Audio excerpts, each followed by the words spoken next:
You're listening to the 40 Thrive Podcast, the show created for women 40 and beyond, ready to shake things up. And now, your host, Jackie McDougall. Welcome back to another episode of 40 Thrive. I'm really excited that you're here.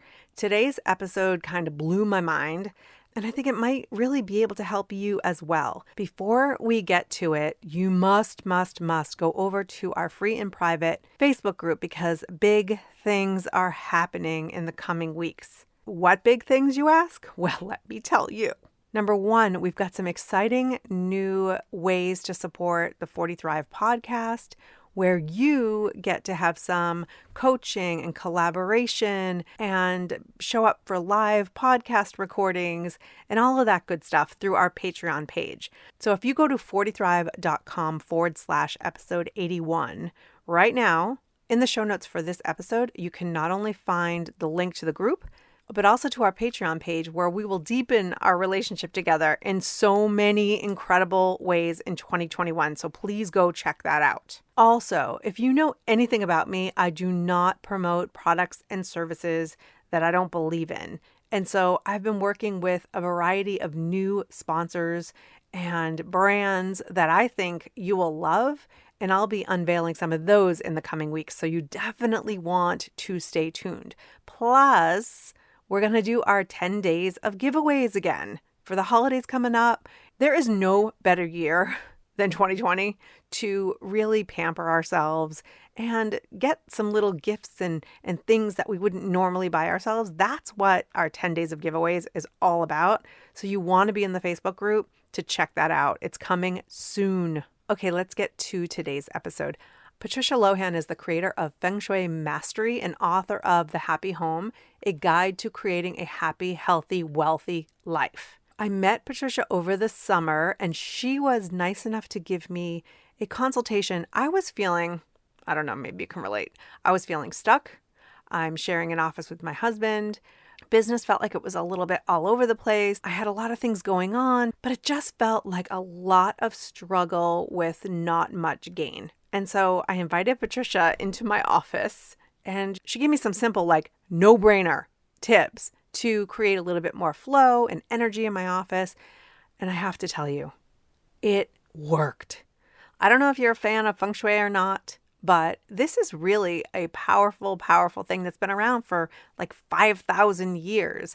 And so when I started to make some of these small changes, some of them that Patricia will share in this episode, it changed everything. And so I cannot get enough of Patricia's tips. I've now moved into the bedroom and the other areas of the family to create more harmony and balance and prosperity and abundance.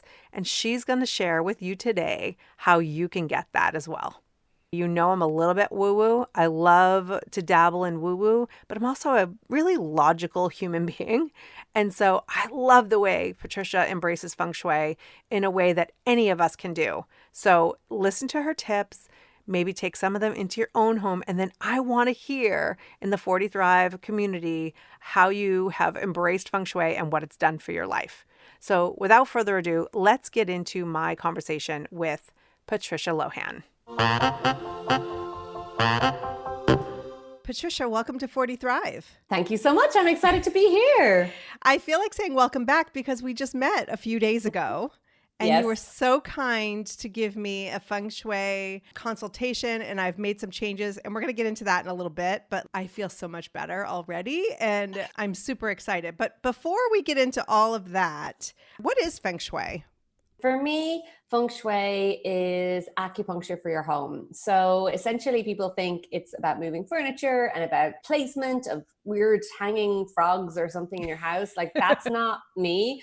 I am an energy worker for someone's home, essentially. And when the energy is blocked, things are not flowing. So it could be money, it could be relationships, it could be arguments, it could be just drama with your kids, career, or, you're working really hard and you're not getting the visibility you want, or you're not making the money you want. And that's where most people come to me. They've hit a plateau in their life and they're like, oh, I have this house that I've been living in and I've been doing all this personal development and growth, but my house hasn't. So we work with the house energetically to get it up to into alignment and energy balance. That's what Feng Shui is. Right. And you basically could have quoted me just now as far as like when you do all the work on yourself. I mean, personal development is my jam. That's why I do this podcast. But there are certain areas of our lives we don't consider. And we keep doing the same thing over and over again, not understanding why the result is the same over and over again. And so how did you first get into this? So I actually got my first books about Feng Shui when I was 15.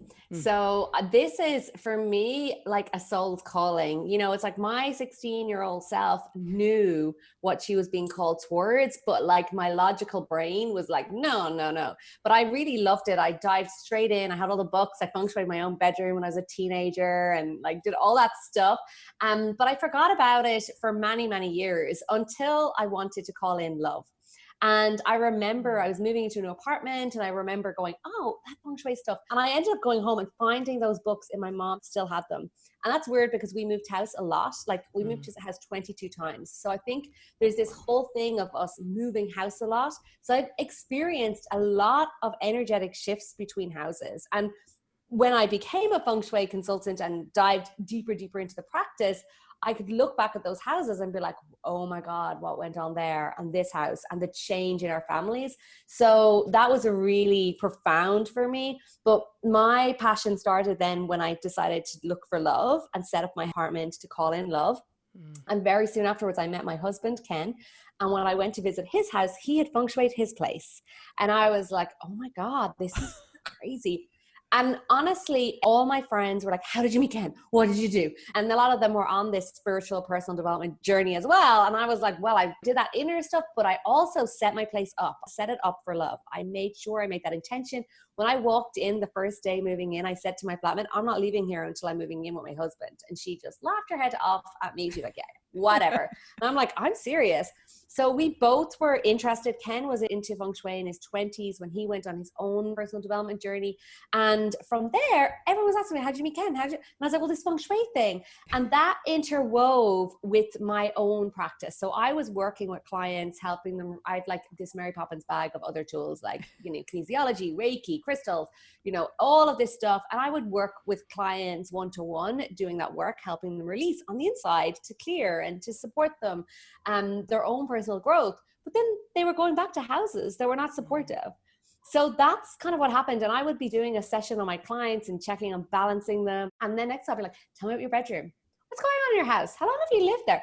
And they would look at me like I had like 10 heads at this stage. And that was really, it just grew. That was the big thing. And so I started working with my clients, and then myself and my husband both dove in much deeper, and we Feng Shuied our own home. And it was like night and day, the shift that happened in our lives. Like I was a holistic therapist cycling around Dublin. I couldn't afford a bicycle, let alone a car, to like buying a car, to having a 6-figure windfall on the date that we'd written in our prosperity, like crazy stuff. And everyone was like, what have you done? And we're like, it's the Feng Shui. Like Ken he had not been paid in the company he'd been working for like 6 months, was like nearly bankrupt. We did the Feng Shui. He got paid all of it in like weeks. It was just nuts. So from then it just became this passion project. I never set out to be here to do Feng Shui. Like I was happy doing my sound healing and my therapy work with my clients, but I wanted to travel and we wanted to go and travel the world. And obviously that was not as accessible online at the time. So we decided to travel, and that's when I started doing Feng Shui as my practice and teaching it. And it's just been amazing. Just amazing. Wow. So I hear a few things that you point out that I think is really valuable for my listeners. And not only that you're doing what you love and you're setting yourself up and your space up for all of this energetic healing. And I love all of that. I'm like just a touch woo-woo. So I'm into all of this. Great. But at the same time, I hear you honoring that child, that teenager who loved something. And I see a lot of women who, you know, my community is women over 40 who sort of fight the instinct to go back to that joyful practice. And so the fact that you remember, okay, I felt this way then, and I sort of pushed it away because that's what we do, and you're allowing that back into your life, I just think that's such a powerful first step. And I've like shivers through my whole body because part of this, like myself and my husband have been like, talking about different things, obviously like visioning and what we'd like to see unfold for ourselves. We had 2 wedding ceremonies. We'd like a shamanic one and then the legal one. And the legal one was like tomorrow, 5 years ago. We were laughing today. We're like, did we even talk about our future? Like what we wanted, what our dream? No, nothing. Like we're like, we could never imagine. We're here at the beach in Greece. Right. But one of those things was about the fact that I also, at that time, I love like doing up rooms and houses, and like our current house, which we anchor our feng shui in. So our house in Ireland is fully feng shui, just moved in here. So I'll do what I can with the temporary place. But most of the time we move into a place, we're there for a while, I'll do the feng shui on it. But in our house, which I anchor what unfolds for us, is like the baseline. And that's where we just tap into that energy to support us. But I was saying, like, I just love doing it up and doing it. Now we have an Airbnb and all this. And that's part of that 16-year-old self. We were talking, I was like, that's what I really love to do. I want to have some more properties that I can do that with because that excites me. So it's really going back to tune into the stuff that excites you. And I just love Pinterest boards and picking stuff out. And, you know, that's really exciting. So yeah, tapping into that. And now it's like I'm even kind of deeper into it, being like, what were the things I loved? Like it was the feng shui, and it was also this like setting it all up and finding the things and put it together.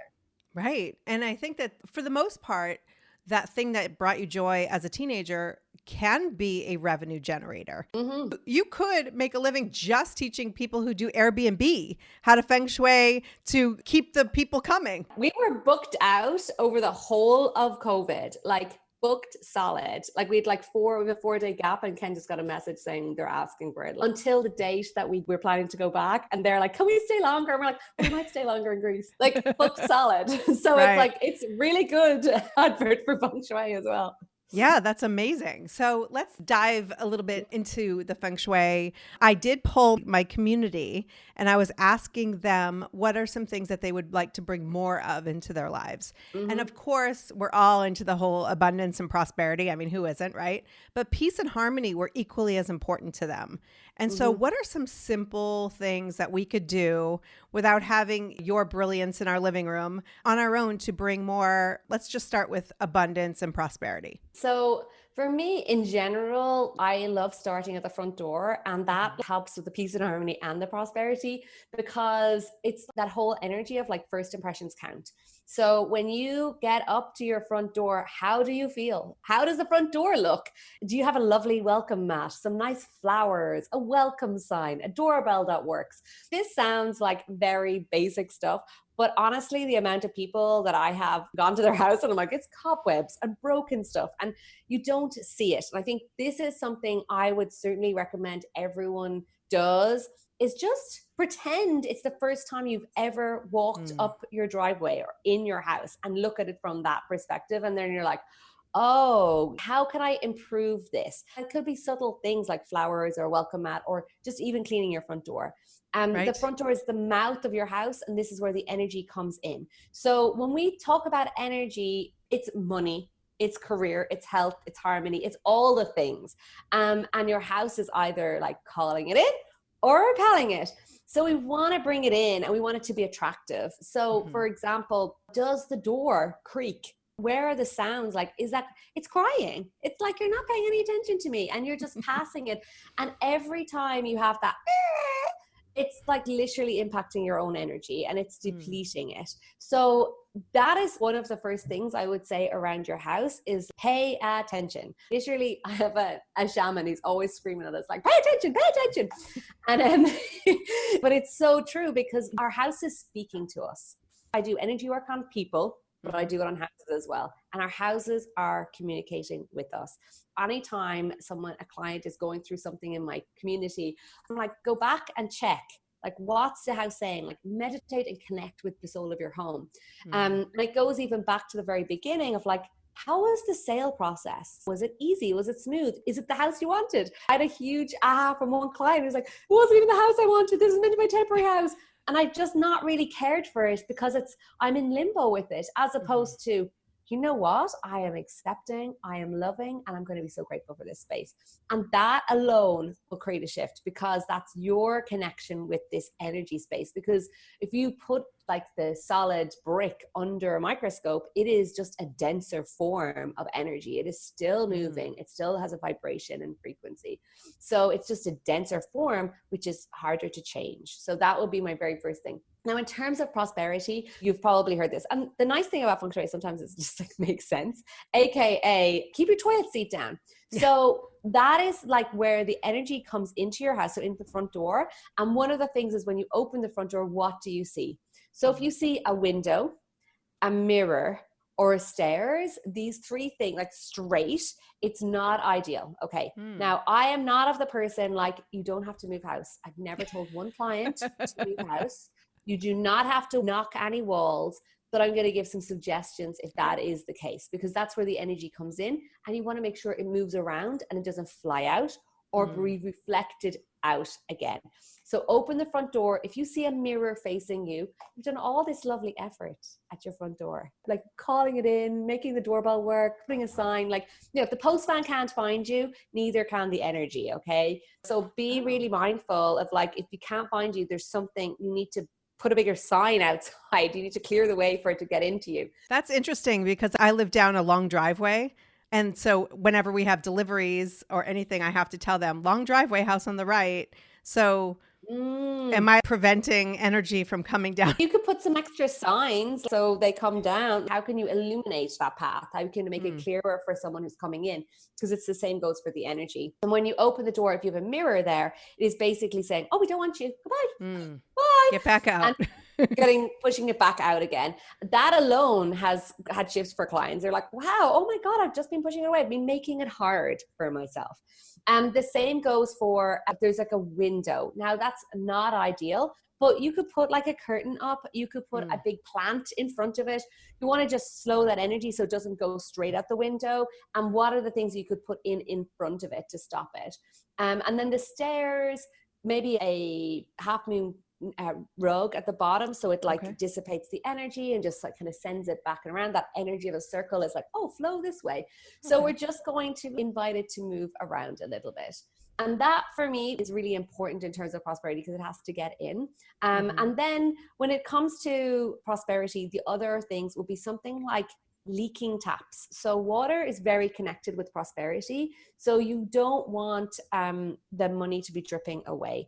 Even the smallest little leak, honestly, it's so funny. My mom's house is feng shui. My parents are not into this at all.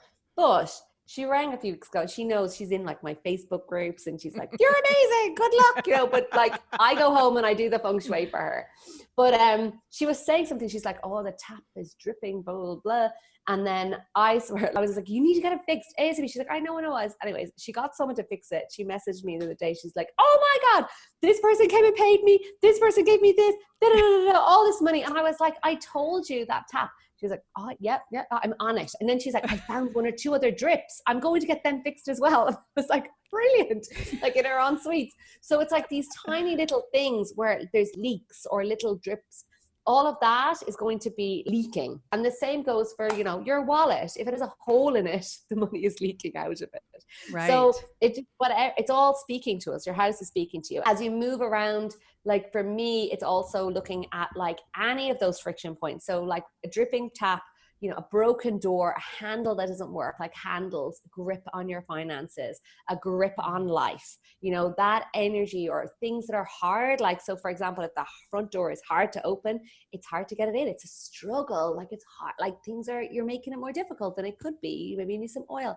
So that is where I invite people is to have a look, because all of those little points are impacting your energy and impacting your abundance and as well. I love that. The funny thing is it makes sense. You're like, oh, close the toilet, fix the door, fix the leaks, like duh. But at the same time, it's lovely to hear your explanation of it because we know intrinsically that that's probably a good thing to fix. Yeah. But to hear about the energy that you can create by fixing it is rather nice. So thank you for that. Like really, really nice. Yeah. And so there are a lot of people who have teenagers at home or spouses at home. We discussed this the other day. My husband, who usually goes off to work, has been sharing an office with me since March. And so what are some simple ways that people can kind of address the fact that everybody's in the house and maybe things aren't as harmonious as usual? Do you have any tips there? Yeah, for sure. So I suppose one of the things that I would say is like, this too shall pass. This too shall pass. And a lot of people at the moment have been asking me about similar questions. It's like, the house is a bit of a mess, blah, blah, blah, blah. And I'm like, you know what? First of all, for me, in terms of things that causes issues like energetically in a house, it's not like everyday life stuff. It's not the clothes that are on the clothes horse that need to be sorted, or the dishes that haven't been done, or that kind of thing. Like, that's life that will get done and get moved, and that energy is moving all the time. Right. For me, it's those cupboards that haven't been touched for a year, that like you open the drawer and you go, oh, like that kind of place. For me, that's where I would invite you to kind of go to and look at those areas, because that will free up more energy to move and make it easier. Because if there's that sense of like, so again, we have kind of that idea of chi and energy, almost like a river coming in. And if it gets blocked somewhere, it creates this pond, and it can create that kind of stagnancy. And smelly pond, stink, disgusting. It gets all rotten. That's what's kind of, it's getting all congealed in these different parts. So if you think of it like that, then you're like, oh God, yeah, I could go and like tackle that cupboard. And you'll be amazed what can move and clear from that. I have a really funny story. I had this lovely woman in one of my groups, and she had met me in person like years ago. And I'd been talking about Ken, and she's like, oh my God, I want my very own Ken. I want my very own Ken. And I was like, all right, great, like cool. And we did a challenge in my group, and it was a decluttering. So it was like clearing out different parts, those kind of stagnant little spots. And she did her wardrobe, which is a big one for falling in love. And that was the one that I did. Part of what I did for Ken was like make space in my wardrobe. She cleared it out, and like she messaged me a few weeks later, and she's like, oh my God, you'll never guess what. I met a guy. His name is Ken. Yes. And I was like, what? And then she goes, I just did, like, I made the space for that person in my life. I cleared it out. She's like, he lived up the road. He'd been living up the road all along. Wow. Like, so he's like just up the road all along, and she didn't know him. And it was just this crazy thing. Like, she made the space, and the universe was like, and she'd heard the demand for a Ken, because she was like, I want my own Ken. And I was like, okay, like, good luck with that one. Like, not like luck that you won't find it, but like the chances of having a Ken. Right. But be careful what you wish for, or be specific about what you wish for, because you'll actually get that. Yes. And this is actually so important when it comes to also tackling those spaces, is like that sense of clarity with what you want. Because, especially when we do, I'm a big fan of Marie Kondo. Like, I love what she does. I don't fold my underwear in squares or triangles or any of that. I am not that organized. I'm actually a kind of naturally untidy person. So that's when I'm like, don't worry about the life stuff. It's the other deeper stuff. Like, I don't have any of that kind of heavy stuff in corners or anything like that. I'm really good with that. But just like my clothes are there, and Ken has given up picking up after me. But when it comes to that side of it, like the decluttering thing is like, when you clear out space, you've made a space for something else to come in. But the universe doesn't like it, bores a vacuum. So it's going to fill it back up again with other things if you're not specific. So I always invite people to like, write your list of intentions. What do you want to call in? Write that list. And I had a client who did that. And she was like, I don't believe it. I've just got like the money for the washing machine, money for the kids' toys for Christmas, all these things. Because she was very specific with what it was when she started working with the energy of her house. One of the things that I really love that you have said a couple times is that you don't have to change who you are. We're not sitting here saying like, okay, now you need to become this type A, clean house all the time. You're just talking about very specific areas of your house that are blocking energy. And I think that's really important, because the last thing we need right now is another person telling us we're doing it wrong. And so I love that you're like, be you, like throw your shoes in the laundry room if you want. But I'll tell you this, if you make these changes, this will be helpful. It's a great way to look at things. Yeah. And like, for me, it's about working with what you have. I was featured in an article in Forbes, which was like, yay, amazing. And there was like another expert quoted in it. And she said this thing that I was like, this is why Feng Shui has a bad reputation. And and she said like, oh, it's not good to have the toilet facing you when you walk in the front door. And I was like, you can't do anything about that. And don't worry, if that is the case in your house, you are not doomed for life. Like, you are not. It's okay. It's not the end of the world. And this is the beauty of Feng Shui, is that there are so many layers to this practice that is 5,000 years old. It's like, your toilet's there, that's okay. And, I've had people ask me, and, very sincerely, because of misinformation about it, going, well, my prosperity area is in my kitchen. So should I work in my kitchen? And I'm like, no, like, work where it's logical to work from. Or my health area has like all of the laundry and stuff. Is that bad? I'm like, no, it is what it is. We just work with what you've got and use that and amplify it. And like, the nice thing about the practice is that you don't have to work any harder. It's just really an amplification of what you're doing. So if you're already in business and you're doing great, you're working away, for me, it's like this amplifier. It's like, let's use a resource that we have, like our house, to support us to grow and expand even more. Right. And that's great. And so how do these people know if their work areas in their kitchen and all of that? So this is what we do for our clients. They'll send us all their information. We'll map out their plans and tell them where it is, because every house is unique, just like a person. So if you go online, I encourage people, like, come to my community, because I prefer you to ask me questions. There's two different schools of Feng Shui as well. And the school of Feng Shui, that's kind of like, you stand at the front door and over in this far corner is this area, and then you can add this color here. And that for me is like, I have like terrors about that. And people are like, oh, my friend did this and this happened. And I'm like, oh my God, don't do that. Like, where should I put a water feature? I've bought it. I'm like, don't put it in. It could be really bad. Like, it could be really good, but it could also cause absolute havoc. And I'm like, if things are status quo, is like, okay, right now, don't mess with it until you have a professional. So there's these different schools, and you can go and try and figure it out. That stuff, and that's where it gets really complex. And for me, that's what we do. So it was like 16-year-old Patricia with my book. I read the book. I got to this place and I was like, oh, this gets confusing now. And I just did things that I could do. And that's what we do with our clients, is kind of like, here's the basic things, and just send me your information and I tell you, this is what you do. This is where the area is, how to fix it. Yes, so, that's perfect. And of course, I'm going to be sharing all the places to connect with you and to get in your group in the show notes, and how to hire you and all of that. But, I think that's what's really important, is there are so many mixed messages out there, no matter what the expertise is. And so it's great to learn some basic skills, but then leave the rest of it to the professionals. For you, it's like simple, it just comes off. But for us, it would take years of studying to really kind of figure it out. And now I'm sitting here, I have a little Buddha water thing in my living room, and I'm wondering if it's in the wrong place.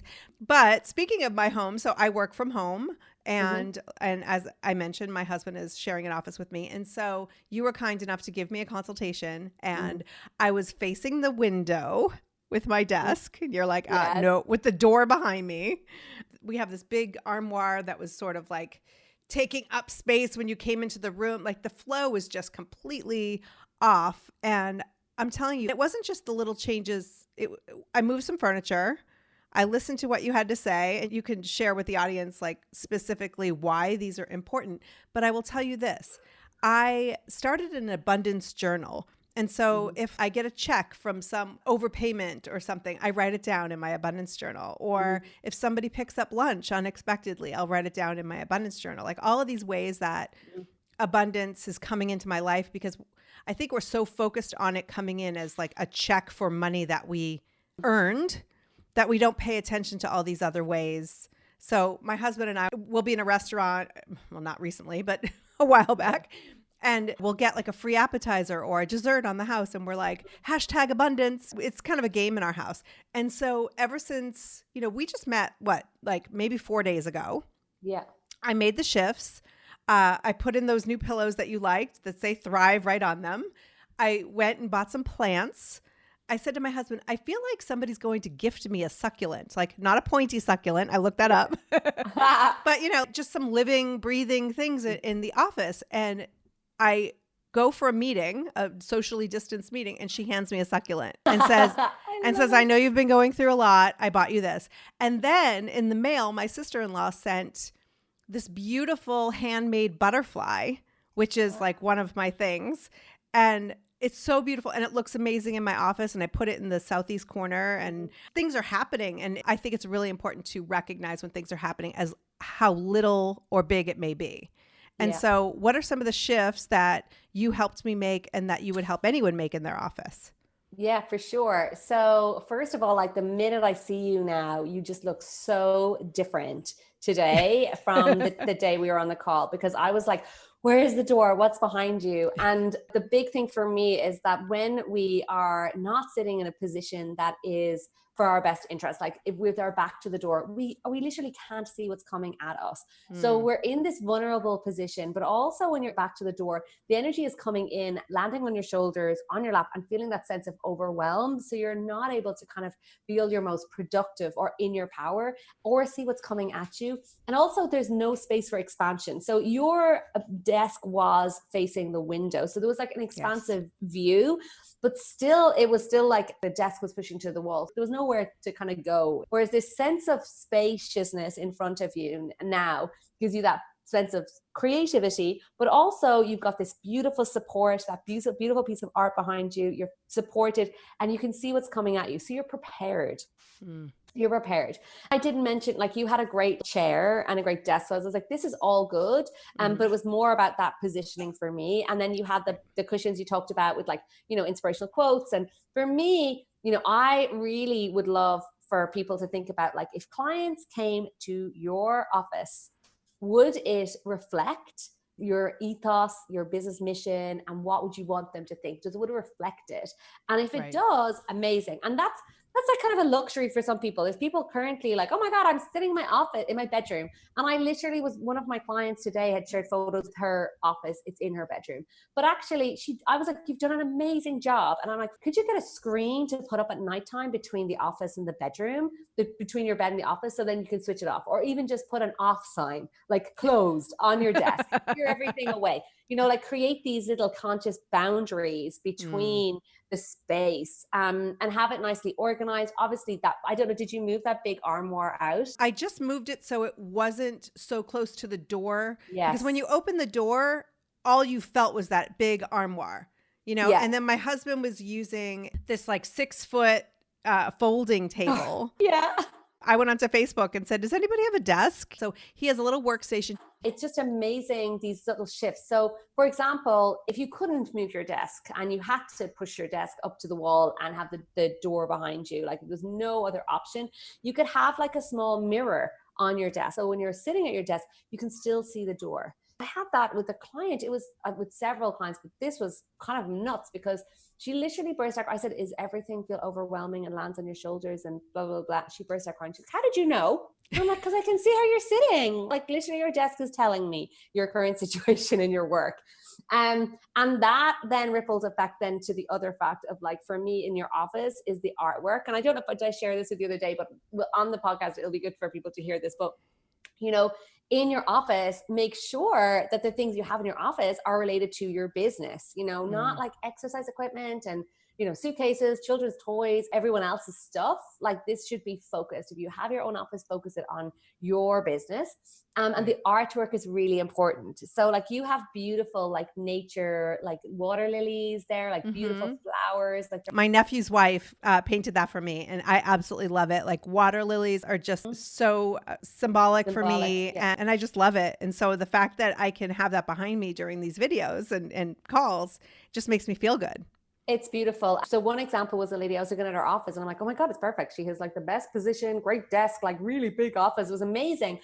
But on her wall, I was like, tell me about painting. What's that painting? And it was a picture of winter. So it was like all snow. The trees were empty. I was like, that's like death from Ireland. The Celtic calendar is like, it's Samhain, it's winter, it's death. Like nothing is living, nothing is flourishing. I'm like, well, ideally you'd want like flourishing, like trees growing or summertime, harvest, like fruit, all of that would be good in your office. And then I was like, so this is not ideal. And she's like, yeah. And it was my ex-husband's. And I was like, oh my God, something that didn't work out on the wall of your office. Like, how could you imagine? And this is affecting our subconscious, like every single day. So just like you said about the lilies, like for me, the symbolism of the lilies is about like, the lily goes through the darkness and comes up into the light and it flourishes and it's full of full beauty after it's gone through a journey, Right. So for using artwork is so powerful in your home to call in your desires. And I love inviting people, like, use your house like a vision board, like what it is you want to create, what do you want to call in? Is the artwork resonating with that?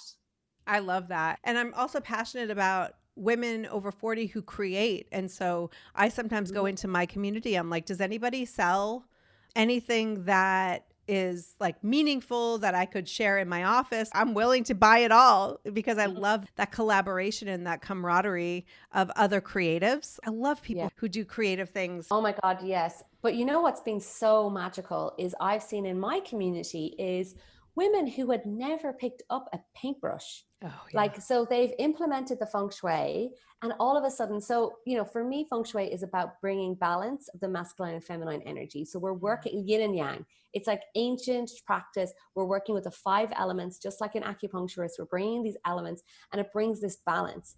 And it pushes these women into this alignment and connection with who they really are.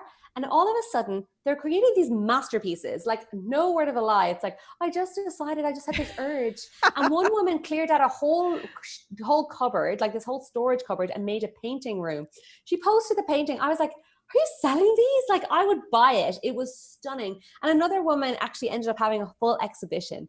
It's activating you. It's bringing you into balance. So when your house is in balance, it brings you into that balance and connects you. We were just saying about tapping back into your 16-year-old self. These women were like, never picked up a paintbrush before. Like, maybe I did when I was a kid or whatever, but like, this was a masterpiece like that you would totally buy. Right. That's amazing. And you know, you talk about the masculine and the feminine. I have 12 siblings, but I have 7 brothers.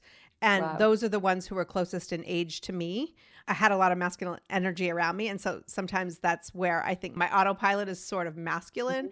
And as I'm putting things into my office to feel like this is my space, I'm really amazed at how feminine it's feeling. You know, and so it really sort of brings that side out in me, and I love it. It's like such a great feeling. So I want to show you a picture. I don't know if it's going to work, but that's the view. Oh my God, it's amazing. From my desk right now. It's like totally transformed. Lovely. That lamp right there is handmade.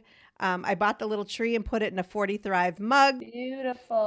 There's some life in there. And then you could see over the cork board, there's a butterfly that I just received. Stunning. I love that. Is there anything you changed there? No, I really like that. I think that feels really good. And I was just going to say, like, how nice it is, even just that feminine way of like having a couch in your office. Like we were saying, I was like, that's so nice. It's just this softening of like, I can just sit over here and relax if someone comes in. But I just really like that. It's funny because it never occurred to me until we met, but I put my desk against the window probably after COVID started. So I put my desk against the window and the door behind me. And I realized, like, I think subconsciously I was trying to escape. I was like, maybe I could put this desk outside. Like, I adore my family, but like all families, we're together all the time now. They're doing school from home. My husband's working from home. I'm working from home. And so I think I was looking for outdoor inspiration to keep me from feeling like stale and stagnant and all of that. But yeah, it feels so much better. Most people are working from home now. And so I love the ideas that you have for their bedroom.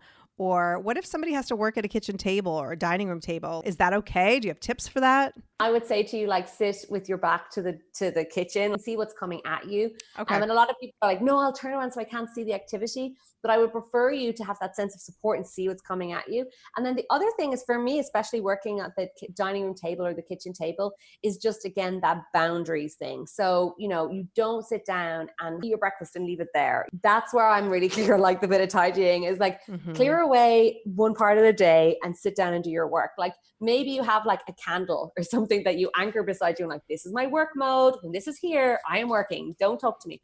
I've had clients who put little screens up, like, you know, a little folder up or something, like, I'm here in work mode. And then you pack it all away at nighttime. So don't leave it all there sitting at the dining room table if you're going to have your dinner. I have clients who've like mansions. One of the ladies in studio in New York, she completely transforms her bedroom area into a office sitting room in the daytime. So we worked on this whole, how can we make it completely different? And that's what the invitation is if you're working from your kitchen table. It's like, how can you make it feel totally different? So, you know, when you go to sit at your dining room table, you put out placemats. You put some flowers on the table. You set it up differently, so it feels like a completely different kind of energetic space. All of this is really simple. And, you don't have to overhaul your entire life to start making small changes to bring in amazing energy. I just love what you're doing because it's so much more than, and you say it, but I feel it. It's so much more than moving furniture around. It's a lifestyle. It's a way of thinking. Yeah. Just making these changes, it's helped me change the way I'm thinking a little bit. Like I feel like I very much have a growth mindset. And then on occasion, I find myself with a fixed mindset. And I think we all do this, right? Like we work really hard and then, certain circumstances are happening and then we sort of become a victim to those circumstances and we stop coming from that place of growth. And I think the energy that has shifted in my office and in my house is that I'm like ready to take a chance. I'm ready to not play so small and so safe and just show up. That alone, I know will bring in more abundance. And so I think that if you're listening right now and you're thinking like, oh, but I'm stuck, just do one thing. Just start with one thing that Patricia taught us today and let me know in the group. And then absolutely jump into your group because I just think that the energy right now could use a breath of fresh air. For me, it's like with all this stuff going on outside, like the one thing that we can control is this home, like our house, a home and a sanctuary, and work with the energy there. So at least, when you're there, you're being supportive and you can kind of create your own bubble. Like that's Ken and I create our own bubble.